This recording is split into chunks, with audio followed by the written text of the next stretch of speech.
In this episode, we'll have the chance to meet the 34th Regimental Command Sergeant Major of the 2nd Cavalry Regiment. Being an OCT will open your eyes and professionally develop you in ways that you could never imagine. So where was your first assignment, and do you remember anything from that first assignment that was impactful? Joining the military really never crossed my mind in high school. What are your expectations of our soldiers, of all our soldiers, not just the non-commissioned officers, but our soldiers, our leaders, everyone? What's your expectation of a dragoon? I think that moment is kind of where I decided that I want to make a career out of the Army. That's kind of where I got my calling. Hello, Dragoons. This is Colonel Joe Ewers, Dragoon 6, 81st Colonel of the Regiment, and your new host for Kill Tank Radio. This regiment has a long and illustrious history of non-commissioned officer excellence. The Regimental Command Sergeant Major position has been held by many great U.S. Army leaders and non-commissioned officers. Today, we have the pleasure of meeting the 34th Regimental Command Sergeant Major Ben Pingel. Command Sergeant Major Pingel joined us just 2 weeks ago. Seems like a lot longer than that. Took responsibility for the regiment from Command Sergeant Major Burke, who's moved on to Fort Benning. We're very grateful to have Command Sergeant Major Pingel on the team. And what we thought we'd do today is interview him, give him a chance to introduce himself to the Dragoons, and learn a little more about him, both personally and professionally. So, Sergeant Major Pingel, great to have you here. Well, sir, and Dragoons out there listening, I appreciate the opportunity to be able to connect with you guys today in this forum. I was born and raised in Iowa, spent most of my life living on a farm. That opportunity really exposed me with a lot of life experience that have shaped my values, beliefs, and the character to this day. Learned a lot of early lessons growing up on a farm. Hard work pays dividends. Nothing is given to you for free. You really got to work to make your life better. So I played football, baseball, basketball, ran track in high school, and it gave me the opportunity to expose myself to being part of a team, working with others in order to achieve goals, and then also experience, leadership opportunities in those competitive arena that's really shaped who I am today. Upon graduation from high school, I went to college for 1 year. Didn't really know what I wanted to do. Thought I wanted to be an occupational therapist, so I was taking all the science classes and all that. Meanwhile, my brother was just graduating, calls me and says, "Hey, I joined the Army. Going to be a 19-kilo tanker." And I'm like, joining the military really never crossed my mind in high school. But, as I dwelled upon it, didn't really know what I wanted to do. I reached out to a recruiter, seen what options were available, and ultimately followed his footsteps and became a 19-kilo as well. So, Sergeant Major, you mentioned that you had a younger brother. Is that your only sibling? Yes, sir. I have one brother. He's 13 months younger than me. So even though he is my younger brother, he opened my eyes or showed me that door that I didn't know that was available, joining the military, finding that sense and that purpose going forward to put me on the path to where I am today. Okay, so he joined the Army before you did. He joined, or he signed the contract first, but I actually went to basic training about 3 months before him because he had to finish high school. And ironically, at basic training at Fort Knox, Kentucky, I'm about ready to graduate. I had about 3 weeks left, and I have a drill sergeant behind me yells out my name. Last thing you want in basic training is a drill sergeant yelling out your name, and he tells me to come over there. He points out my brother, who happens to be in formation right behind us. And, he asked me why I didn't tell him not to do it and everything like that. Funny thing, full forward, 2 years later, that drill sergeant becomes my tank commander here in Germany. It is a small army. So here we've got your younger brother inspiring you to make the decision to come in. And then you're actually ahead of him, but you guys are both 19-kilo armor crewmen. That's a neat story. So have you overlapped with him any time at all during your periods of service? Did he stick around, or was he a short-termer? No, sir. He did his initial enlistment there at Fort Riley, Kansas. He did 3 years. He knew his long game, and that was to go back to school and everything. And he is way smarter than I am. So that's why he's a quality control engineer with John Deere right now, making a lot more money than I am. Well, let's take it back then to you glimpsed a little bit into that point in your life where you were in college, still wrestling with finding the way and being inspired by your younger brother. Let's drill down on that a little bit more and talk about, when you joined the Army and why you joined the Army, just to get a sense of that, why you decided to serve, why you raised your hand and signed the line and began this journey, and maybe what you remember about your earliest assignments. So, like I said, I was in college. Didn't really know what I wanted to do. I thought I wanted to do something in the medical field, and I was convinced when I went to MEPS that I was going to get a job in the medical field in the Army. Obviously, as a 19 kilo, I had the opportunity to combat lifesaver, so I think I still met that goal. Growing up, didn't do a lot of vacations and everything, so all I knew was growing up on the farm, working, school in Iowa. So it gave me the opportunity to kind of spread my wings, experience something that hopefully was going to help define me or at least set me on the path for the rest of my life. So funny story as you talk about growing up on the farm and being able to get into the Army. Every one of my battle buddies over the years that came off the farm, there's always a stark difference. You see everybody else who comes out of the city or comes out of Southern rank and file, and they'll look at military service as really hard. And every guy that I ever met that came off the farm saw the military as a break. Because you're used to getting up before dawn and work until sunset, day after day after day. And so I know that just in my personal experience, I've had a lot of Army teammates off the farm who thought that the Army was a heck of a lot easier than working on a farm. So let's talk about your earliest assignment. So starting off as a 19 kilo tanker, coming off of Fort Knox, Kentucky, and into the world. So where was your first assignment? And do you remember anything from that first assignment that was impactful? So my first assignment after I graduated OSIT training from Fort Knox, Kentucky was Fort Hood, Texas. And I jumped in an 18-wheeler with my uncle who drove me from Iowa down to Belton, Texas. Belton, Texas, I jump in with another trucker whom I don't know. He gets me the rest of the way to Fort Hood. Then there I'm at Fort Hood, Texas. Fort Hood, Texas, I got assigned to 1-7 Cav, who just so happened our garrison commander, Colonel Dambeck, was a platoon leader in Black Hawk Troop with me. But the biggest thing that I learned from my first assignment was just the critical role that first line leader can provide a soldier. I often tell the story about he wasn't even my first line leader. My gunner on my tank was a specialist. So the sergeant, the gunner for the platoon leader, kind of took me under his wing. And he did a lot of things that he didn't necessarily have to because he wasn't necessarily my first line leader, but he was the first NCO in my support channel. He taught me what it was to take care of soldiers. And at the time, I didn't think he was taking care of me because he expected a lot out of me. He trained me, and I would look to the left and right to some other buddies that had graduated OSIT with me, and they weren't having to do the same things that I had to. I felt like I was always in the motor pool. I was either doing other training that they weren't doing. I was expected to complete correspondence courses that nobody else was. So I really thought he had it out for me, and it didn't really dawn on me until a few years later in my life that he was actually taking care of me. By him coming up to my barracks room in the morning, making sure I was ready for PT, make sure I understood what the uniform was for the day. When I thought it was almost like overburdening me, he was really just taking care of me and setting me up for success. And that is really, my first glimpse of what a non-commissioned officer is supposed to do when they're taking care of their soldiers.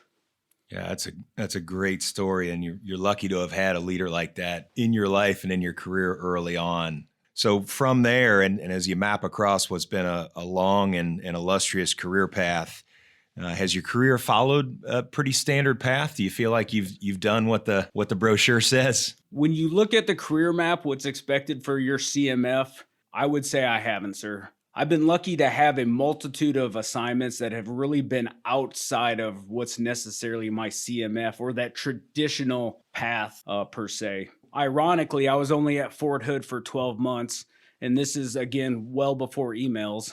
So I get this Persgram in the mail, came in the mail and says, you're on assignment for Germany. And I'd literally just got there 12 months earlier. So I take it down to my platoon sergeant, and I ask him, I was like, is this real? Am I already leaving? He's like, looks like it. So I find myself in Germany, and then I'm down in Hohenfels with 1-4 infantry. So again, it's kind of like, already taken out of the operational side and put into Op 4. But another assignment that absolutely was critical, I think, in my development as a young leader.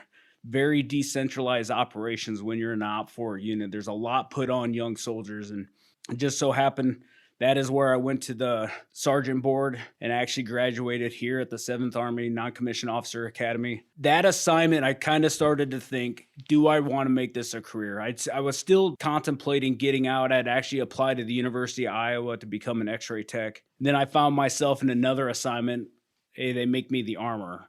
So really, I was like, yep, done deal. I'm getting out of the Army. I didn't come in the Army to be an armorer. But again, it's a valuable assignment where I learned a lot about maintenance and processes and everything, taking care of all the equipment in the arms room. And just so happened was sitting in the arms room in 2001 when 9/11 hit. I think that moment is kind of where I decided that I want to make a career out of the Army. That's kind of where I got my calling. Yeah, well, it's incredibly powerful, and I share with you the sentiment of a string of assignments that maybe you shouldn't have gotten or wouldn't have gotten, or isn't exactly what the career path map says that you're supposed to go to. Yet it's those assignments, as I reflect back even on my own career path, that I would absolutely say were the most developmental and oftentimes the most significant of my career. And maybe even more so, those are the assignments where I met lifetime relationships, folks who have stuck with me through thick and thin. So you talked about being an armorer, you talked about being assigned to 1-4. What other assignments out there along the way were maybe not standard, or would you put your finger on and say were particularly impactful for you in your development? After I left 1-4, I went to Korea. And again, Korea has its own aspects. The great thing about Korea, that's where I really learned the importance of a team of teams. In Korea, you're kind of there on an island with your Army family. That's all you have there. And just the camaraderie that we had within our company and our battalion was unmatched that I had ever really, had in my life coming up. So another great assignment with, a real world mission similar to what we have here in 2CR with that fight tonight mentality. That was another great assignment. And then a multitude of assignments after that have really broadened me as a leader. Getting an opportunity to be instructor at the Basic Officer Leader course at Fort Knox and instructing and teaching those young lieutenants. You're really that first impression that they get of a non-commissioned officer other than what they had at their commissioning source was a great opportunity. After that, I've kind of jumped around. I got an opportunity to go to 10th Mountain Division to an infantry brigade combat team. Again, as a 19 kilo growing up, you don't expect to find yourself at Fort Drum, but another great opportunity as a first sergeant with 171 Cav that I'll always cherish. Then after that, another broadening assignment. I never got the opportunity to do the traditional broadening assignments as a recruiter or a drill sergeant, but I found myself again at the commissioning source this time at Iowa State University teaching young cadets. And when you look back at different opportunities you have, the impression that you can put on a young cadet before they commission coming into the Army, it's absolutely humbling the impact you can have on those young kids. From there, I went to the Sergeant Major's Academy, got an opportunity to be a battalion sergeant major in Fort Riley, Kansas with 163 Armor. And then again, the infantry branch seemed like they kind of pulled me back in, and I found myself down at JRTC with Task Force 4, an operations group as an OCT, which if you're looking at opportunities as a staff sergeant, sergeant first class, or a master sergeant, and a broadening assignment where you're going to really enhance your warfighting skills, being an OCT will open your eyes and professionally develop you in ways that you could never imagine. Yeah, it's really powerful. I was hoping you'd talk a little bit about being an observer coach trainer, or OCT. What a great experience, a great assignment. I never got to serve as a professional OCT. We've got a great opportunity here being so co-located and being on the same team as the Joint Multinational Readiness Center, JMRC, down at Hohenfels, that we routinely get to send our soldiers, our NCOs and officers down there as OCT augmentees, as I know you're familiar with. So we'll definitely try to prioritize that and get our soldiers and our leaders that opportunity. So all of that led you here today. And to our good fortune, we are so grateful to have you here on our team, Sergeant Major. And so I think it would be great to just give you an opportunity to talk about, here you are now. You're the 34th Regimental Command Sergeant Major of the 2nd Cavalry Regiment. You've been on the ground for a couple of weeks, a couple of busy weeks. I think you should get credit for 4 weeks for the past 2 weeks because it's been a barn burner. But let's talk a little bit about your initial impressions. Well, sir, I'd tell you, I'm absolutely impressed with the entire organization. The multitude of things that have gone on this last 2 weeks and the professionalism in which the regiment and the squadrons have handled it has been tremendous. I've always wanted to serve in 2CR ever since I was a young soldier. It's kind of one of those units that you want to be in, but for the opportunity to be here right now and serve in such a storied organization is just absolutely humbling to myself. As far as the first 2 weeks, the staff ride gave me the opportunity to interact with a lot of the company grade leaders, first sergeants and captains, and absolutely impressed with their professionalism, not only on the staff ride, but with the questions that they asked, and the thought that they put into getting the most out of the staff ride that they could was something you don't see in a lot of company grade leaders all the time. And then just the interaction with the squadron command teams at the SATB and the on-site leader on-site that we've done. Absolutely phenomenal team. That's the best of the best here within the regiment. Just seeing the regiment as a whole, when you look across with Fight Night, the professionalism and bringing the whole team, not just 2CR team, but bringing in AFN Bavaria, the community really works together around here. And it's something it's impressive. That's all I can say. And then absolutely have to mention the Dragoon Ride. One, the community support lined alongside the roads, all the smiling faces that you saw, but then the effort that the soldiers put into decorating the strikers and everything. It wasn't just a tasking that they just did to do. It was a tasking that they put their heart and soul into make the best event that they could for the community. Yeah, Sergeant Major, I couldn't agree with you more. We talk about making memories. The memory of the Dragoon Ride is not one that I will soon forget. I would say clearly a career highlight. Let's talk a little bit about your expectations. You're now the senior non-commissioned officer of this great regiment, a regiment that relies heavily upon our non-commissioned officers being as decentralized and as empowered and really as mission relevant as we are. Our non-commissioned officers are central to our success, and you are the senior of them all.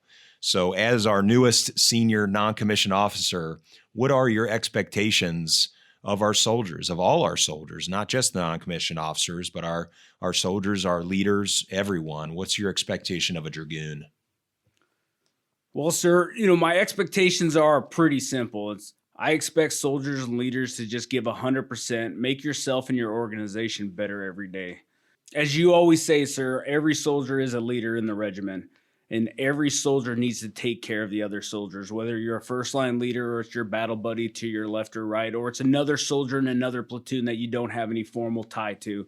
It's about just taking care of each other to make this experience and this organization the best that it can be. Also, just holding yourself accountable every day for what you do and what you fail to do or what you don't do.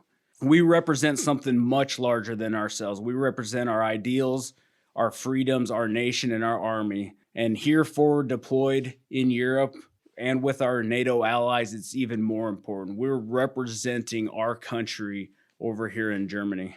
Finally, every day is an opportunity to improve yourself, your team, your troop, your squadron. So embrace that opportunity to have a lasting impact on everyone around you and do it with a positive attitude.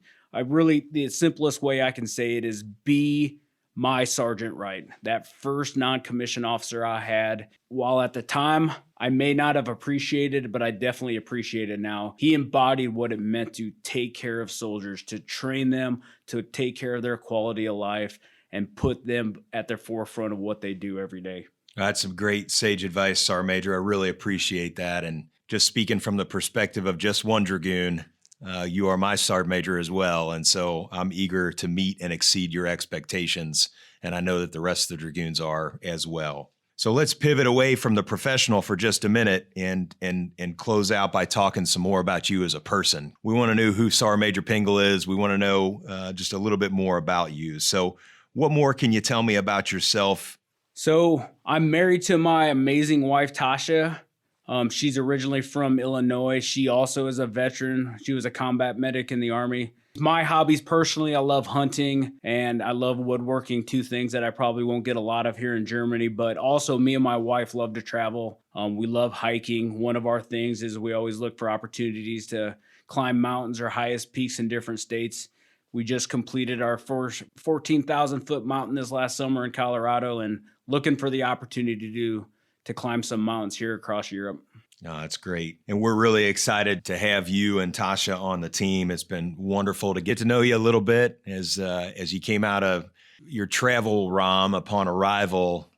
Came out on Wednesday, the day before Thanksgiving, and kicked off your freedom with Thanksgiving dinner with the Ewers family. So that was a wonderful experience and really enjoyed having you there and sharing that holiday with you. So, Sergeant Major, is there anything else that you'd like to tell the Dragoons before we wrap up?